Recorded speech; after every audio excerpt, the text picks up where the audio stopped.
Hello, मेरा नाम है सागर और जैसा आपने वीडियो के टाइटल में देखा, मैं थोड़ा बात करना चाहता हूँ फ्लिपकार्ट के एक्सचेंज प्रोसेस के बारे में।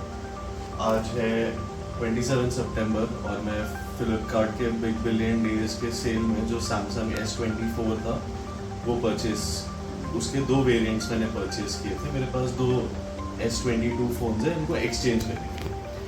अभी ये एक्सचेंज प्रोसेस के बारे में है और कैसे फ्लिपकार्ट एक्सचेंज वैल्यू को इन्फ्लेट करके बताता है ड्यूरिंग आपका परचेज।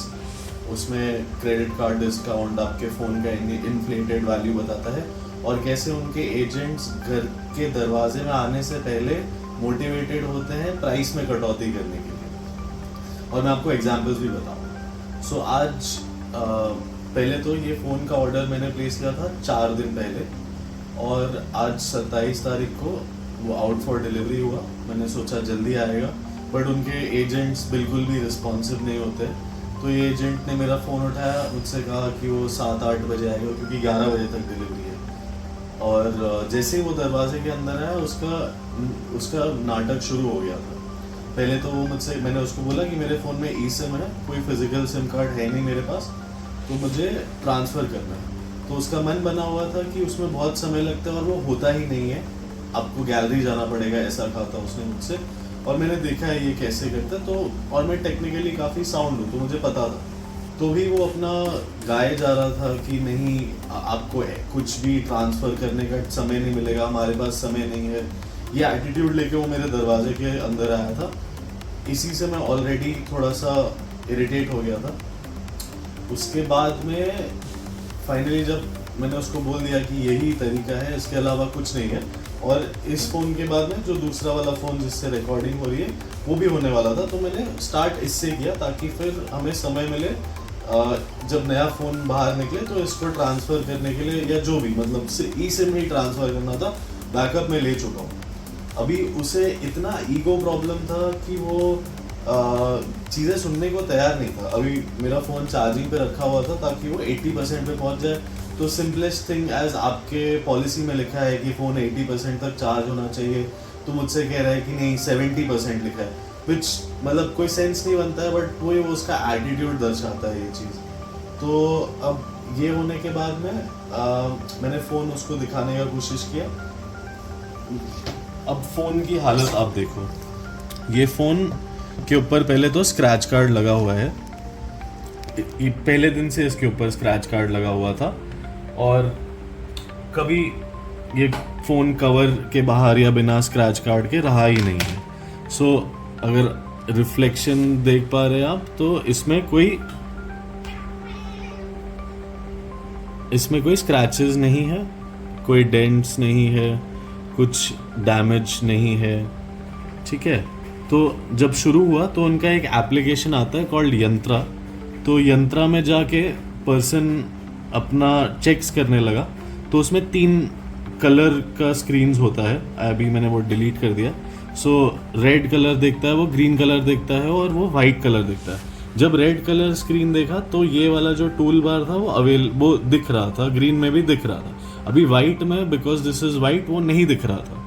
तो पर्सन कहता है कि नहीं, आपके स्क्रीन में बर्न इन है, उसको ये इसका जो भी ट्रेसेस दिख रहा था उसमें, और वो उसके अंदर अटका हुआ था लिटरली। वो मानने को तैयार ही नहीं था कि ऐसा कुछ प्रॉब्लम, मतलब कोई प्रॉब्लम नहीं है इसके साथ में, जबकि मेरे को पता है। तो मैंने थोड़ा टाइम आर्ग्यू किया, फिर वो फाइनली रेडी हो गया कि भाई नहीं, चलो ठीक है, इसमें ये प्रॉब्लम नहीं है।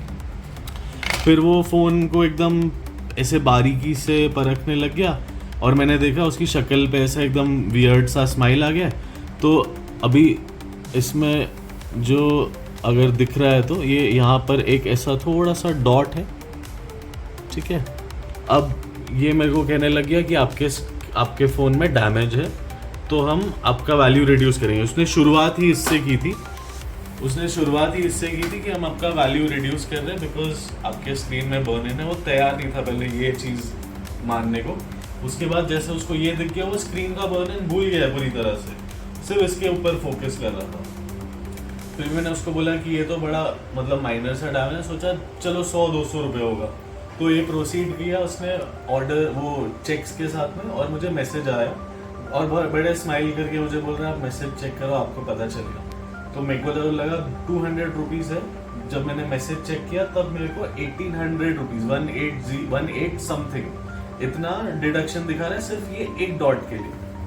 मैंने 18,000 रुपीज़ के लिए अग्री किया था जब मैंने ऑर्डर प्लेस किया था इनिशियली फ्लिपकार्ट पे, और उसके बाद जब वो आया तब ये उसमें से 1800 रुपये कम करने थे उसे, जो मुझे वहाँ पे करने पड़ते। अभी इसका फंडामेंटल प्रॉब्लम यही है कि ये फ़ोन मैंने बहुत महंगे में ख़रीदा। अगर मैं इसको सैमसंग के वेबसाइट पे एक्सचेंज करता हूँ तो मुझे काफ़ी सस्ता, मतलब काफ़ी अच्छा डील मिल रहा है, 22 समथिंग थाउजेंड मिल रहा है। और सैमसंग के इतने कोई प्रॉब्लम्स नहीं है, ये सिर्फ फ्लिपकार्ट का आई थिंक उन लोग ने ये ऐसे स्ट्रक्चर किया हुआ है डील कि आप जब एक्सेप्ट करो इसको तब वो लोग एक ऐसा प्राइस बताएंगे कि आप ना नहीं बोल पाओगे उसके लिए। और ऑब्वियसली सैमसंग S24 का अभी जो बिग बिलियन डेज में प्राइस है वो भी अच्छा खासा है।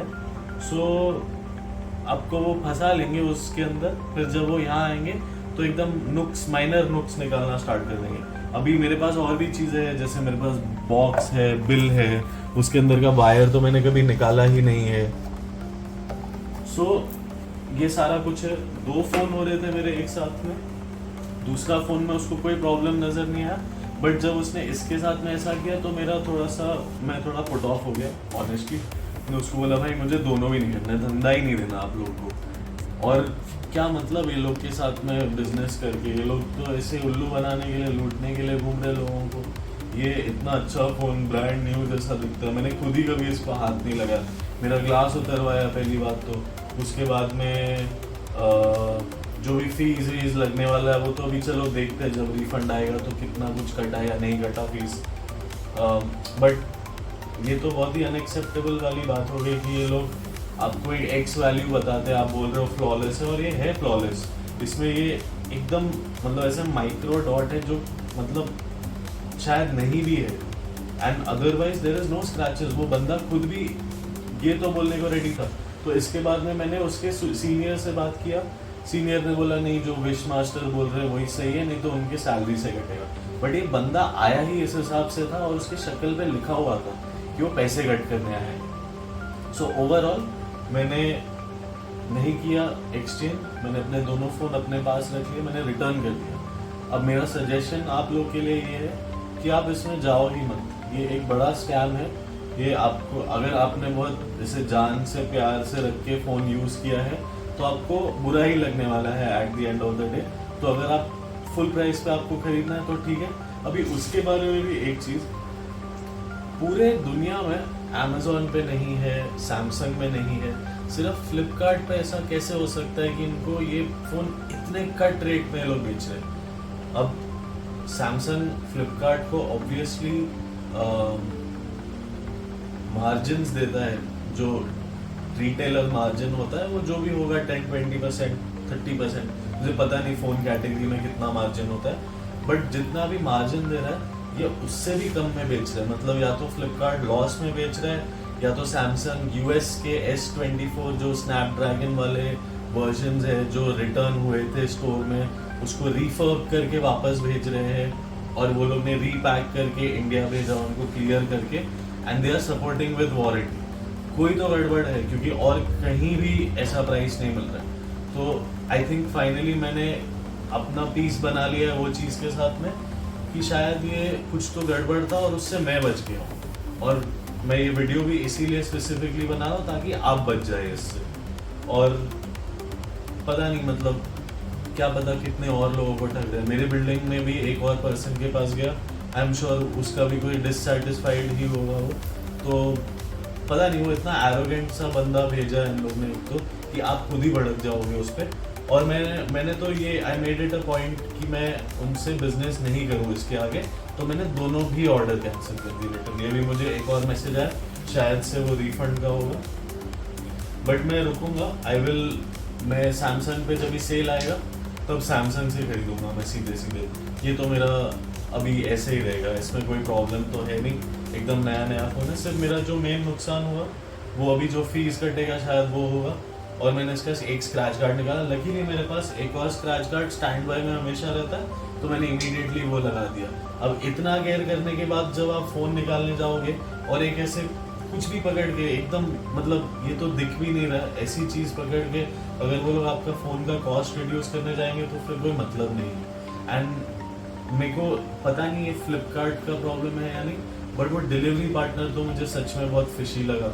और जैसा उसका एटीट्यूड था जब वो मेरे घर में आया, मैं जनरली ऐसे लोगों को घर में लेता नहीं, बट वो आया, मैंने वेलकमिंग रहा, जाते टाइम भी उसको पानी के लिए पूछा मैंने, बट ओवरऑल उसका एटीट्यूड ऐसा था जैसे भाई वो मतलब बहुत हाई हेडेड कोई बंदा है। So 0 to Flipkart for this experience, बहुत ही बकवास था।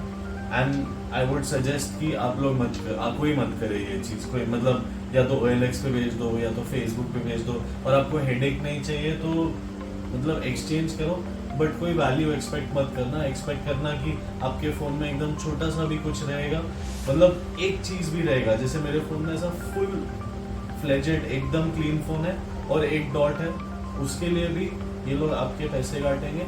जो ऑलरेडी मेरे को 18,000 मिल रहा था, उसके बाद में 16,000 क्यों मैं दूँ ये 16,000 में? 16,000 में मैं किसी को रास्ते में पकड़ लूँगा तो भी खरीद लेगा। So it made no sense to me and that's why your Flipkart को बिजनेस नहीं मिल रहा मेरा। आगे से भी मैं फ्लिपकार्ट से कुछ नहीं खरीदूँगा। अगर आपको कुछ सवाल है या आपको कोई डाउट्स है, मैं अभी ये वीडियो अपलोड कर रहा हूँ, ये मेरा न्यू वीडियो रहेगा, तो मैं कमेंट्स चेक करता रहूँगा। आप कमेंट बॉक्स में डाल दीजिए, मैं I will try to respond to as many comments as I can. And thank you for watching.